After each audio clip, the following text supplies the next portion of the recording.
Close your eyes, take a deep breath, and let the world around you fade. Together, we will journey to a realm where myths come alive and mysteries whisper their secrets. This is your moment to pause, to wonder, and to escape.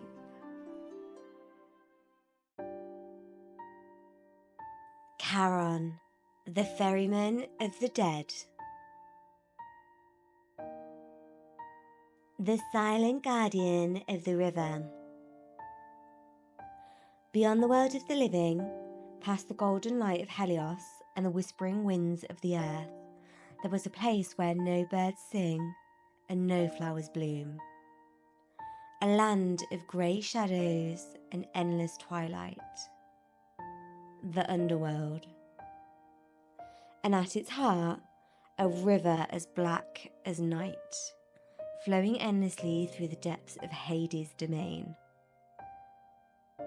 Here, on the banks of the River Styx, stands Charon, the ferryman of the dead.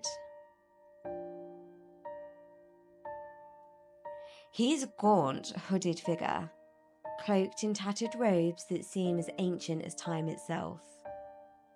His eyes, if one dares to meet them, burn like dim embers beneath the shadow of his hood. Old, tired, and knowing. In his skeletal hands he grips a long oar, worn smooth by centuries of guiding his creaking boat through the waters of the underworld. He does not speak. He does not smile. He does not mourn those that he ferries. His task is simple: to take the souls of the dead across the river, so long as they can pay the price.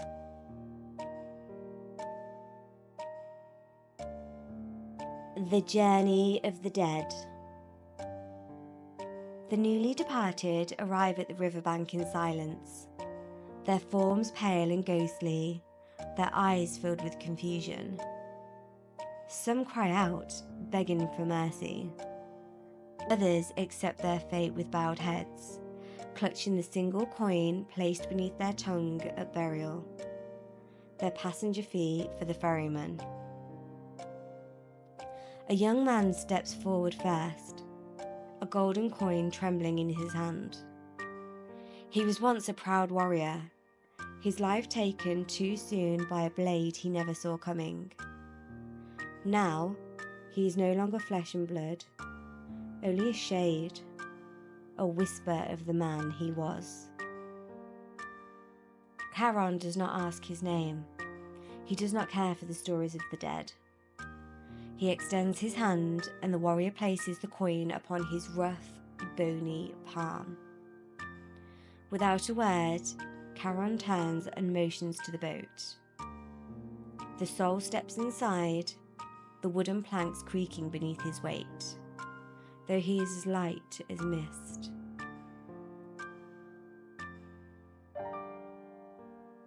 One by one, more souls follow. Merchants, mothers, beggars, and kings. In death, they are all the same. They gather on the boat, their voices hushed as the ferryman pushes off from the shore. The water below is thick and black, stretching endlessly into the gloom. Faint whispers rise from its surface, souls trapped beneath, their fingers reaching, their voices pleading. The passengers do not look down. They do not dare.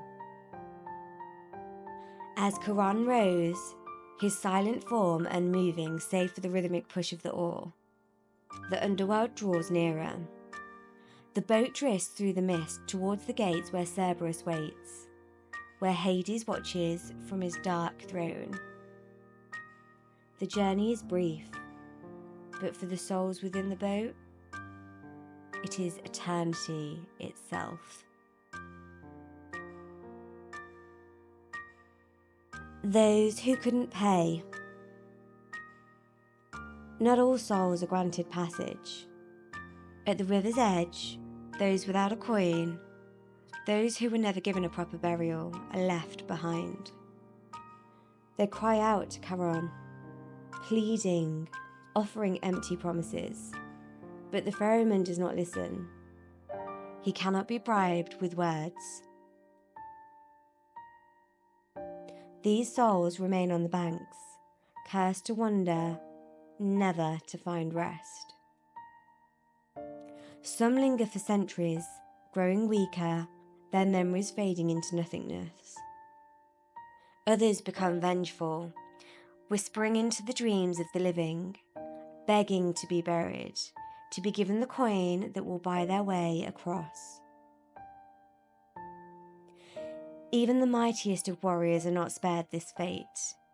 Patroclus, the beloved companion of Achilles, once appeared in his friend's dreams, weeping, begging for burial so that he might cross the river.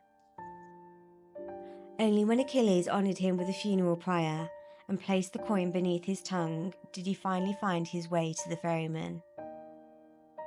Without payment, there is no passage, and without passage, there is no peace. Heroes who challenge the ferryman. Though Charon is unyielding, there are some who have crossed his river while still breathing. Orpheus, the greatest musician to ever live, once stood before him, his golden lyre in hand. The ferryman did not care for mortals. He did not care for their love stories, their sorrows, their desperate pleas. But when Orpheus played, the very air seemed to weep. The river itself stilled, its whispers silenced. And for the first time in eternity, Charon hesitated. Without a word, he allowed Orpheus onto his boat, ferrying him across to find his lost love, Eurydice. Then there was Heracles, who came not with music, but with force. When the great hero descended into the underworld, he did not beg Charon for passage. He demanded it. His presence alone was enough to shake the ferryman's resolve. And when Heracles stepped into the boat, Charon knew there was no stopping him. For this, he was punished by Hades himself, forbidden from taking another living soul for 100 years. And then there was Psyche, the mortal girl who dared seek the beauty of Persephone. Clever as she was, she did not fight Charon or charm him with song. Instead, she held 2 coins, one in her mouth and one in her hand, pretending to be dead. Charon, bound by his eternal duty, ferried her across, never realizing that she was still among the living. Few have tricked the ferryman. Fewer have bested him. But none have ever changed him.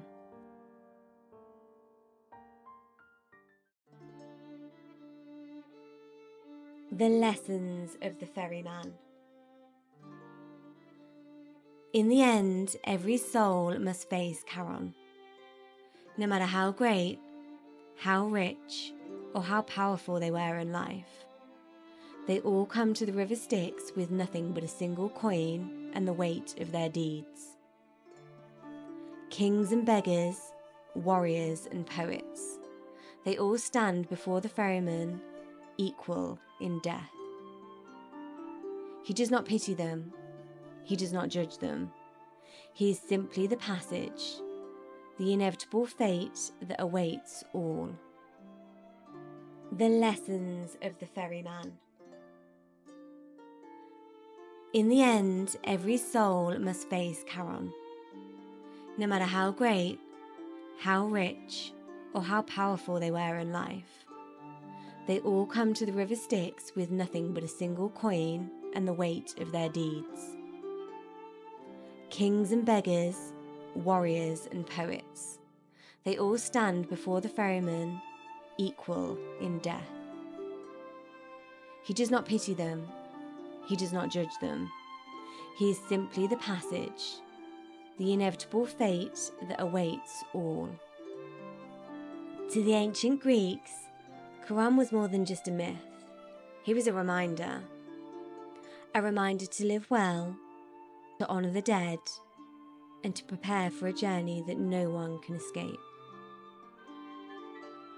And so, when your time comes and you find yourself standing on the edge of the underworld with only the sound of the black waters lapping at the shore, will you have your coin, or will you be left behind?